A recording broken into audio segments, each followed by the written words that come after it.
పుట్టిన వారికి మరణం తప్పదు, మరణించిన వారికి జన్మం తప్పదు. సెకండ్ స్టేట్మెంట్కి ప్రూఫ్స్ ఉన్నాయో లేదో తెలీదు. ఫస్ట్ స్టేట్మెంట్కి ప్రూఫ్ అక్కర్లేదు. వన్ ఫైన్ డే మీ లాస్ట్ డే అయింది, అదే మీరు పోతారు. మిమ్మల్ని ఇష్టపడే వాళ్ళ గుండె బద్దలైపోయింది.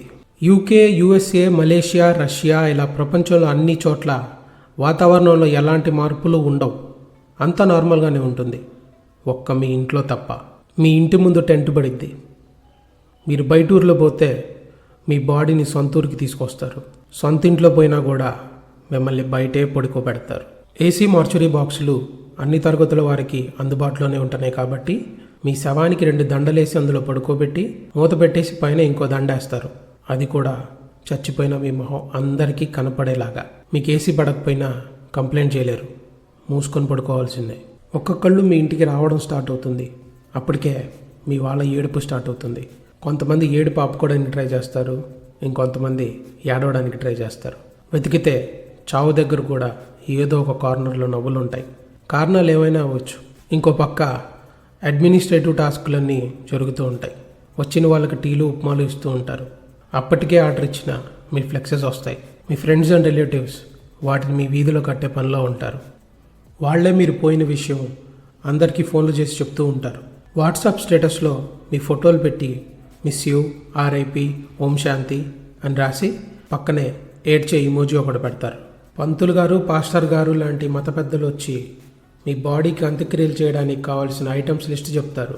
మీ వాళ్ళు కొంతమంది వాటిని తీసుకొచ్చే పనిలో ఉంటారు.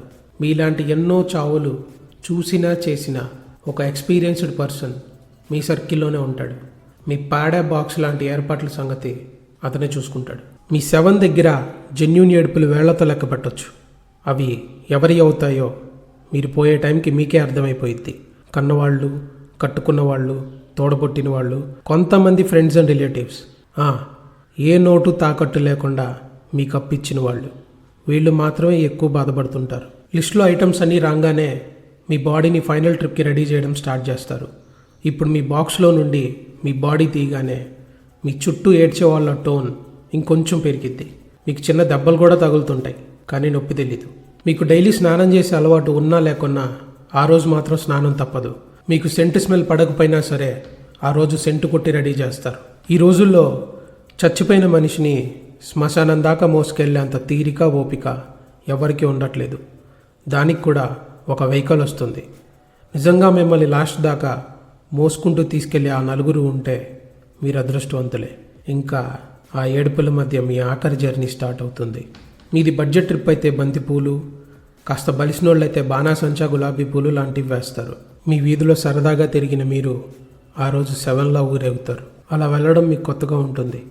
అది వన్ టైం లైఫ్ ఎక్స్పీరియన్స్. అది ఎలా ఉంటుందో బతికున్నోళ్ళు ఎవరికి తెలీదు, పోయినోళ్ళు ఎవరికి చెప్పలేరు. ఏంటి ఈ గోల అని మీ ఏరియా వాళ్ళు ఇళ్లలో నుండి బయటకు వచ్చి మీ శవాన్ని చూస్తారు. ఒక్కొక్కళ్ళు ఒక్క వ్యూలో చూస్తుంటారు. ఒకళ్ళు వాళ్ళ ఇంటికి కాంపౌండ్ వాళ్ళు వెనక నుండి చూస్తుంటారు, ఒకళ్ళు మేడ మీద నుండి చూస్తుంటారు. మీరు వాళ్ళ ఇల్లు దాటంగానే వాళ్ళ ఇంట్లో లోపలికి వెళ్ళిపోతారు. మీ వీధిలో కిరాణా కొట్టువాడు వాడి బేరం వాడు అమ్ముకుంటూ ఉంటాడు.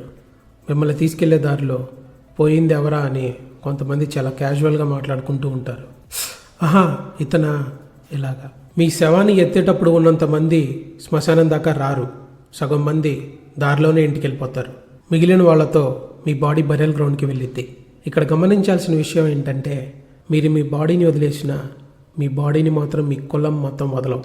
సపరేట్గా మీ కులానికి మతానికి శ్మశానం ఉంటుంది. No inter caste, no other religion. చర్చాకు కూడా మనం వేరే వాళ్ళతో కలవకుండా ముందు జాగ్రత్త అన్నమాట. మీకోసమే ఫ్రెష్గా రెడీ చేసిన చితి కానీ గుంట కానీ మీకోసం వెయిట్ చేస్తూ ఉంటాయి. తర్వాత యాజ్ పర్ యువర్ ఆచారం మిమ్మల్ని కాల్చడమో పూడ్చడమో చేస్తారు.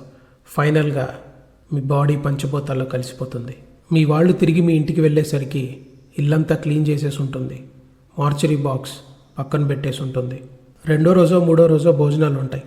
అది కూడా లిమిటెడ్ గెస్ట్లతో. కొన్ని రోజులు మీరు పోయినప్పుడు రావడం కుదరని వాళ్ళు మీ ఇంటికి వస్తూ ఉంటారు. ఎలా జరిగిందని మళ్ళీ మళ్ళీ అడిగి మీ వాళ్ళని బాధ పెడుతూ ఉంటారు. ఈలోపు మీ కర్మ ఎప్పుడో డేట్ ఫిక్స్ అయిపోద్ది. ఈ వారం 10 రోజులు అదే హడావుడి ఉంటుంది మీ ఇంట్లో. ఎవరిని పిలవాలి, ఎలా చెయ్యాలి, పలానా వాళ్ళకి మనకి కబుర్లు లేవు కదా, వాళ్ళు వద్దు, వీళ్ళు రారు, క్యాటరింగ్ ఇద్దామా వండిద్దామా అని రకరకాల డిస్కషన్ల తర్వాత ఫైనల్ చార్ట్ ప్రిపేర్ అయితే మీ కర్మ రోజు రానే వస్తుంది. ఆ రోజు కొంచెం పెద్ద సైజులో మీ ఫోటో ఒకటి చేయించి దానికి పూలమాల వేసి పూలు చల్లుతారు. మీ ఊరి సిటీ కేబుల్లో మీ ఫోటో పెట్టి కింద ఒక 10 మంది పేర్లు పెట్టి యాడ్ ఇస్తారు.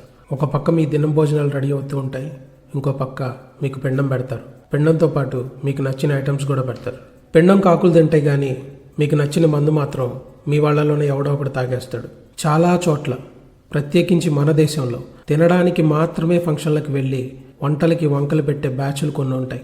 మీ దినం భోజనాలకు కూడా వాళ్ళు వస్తారు, వంకలు పెడతారు.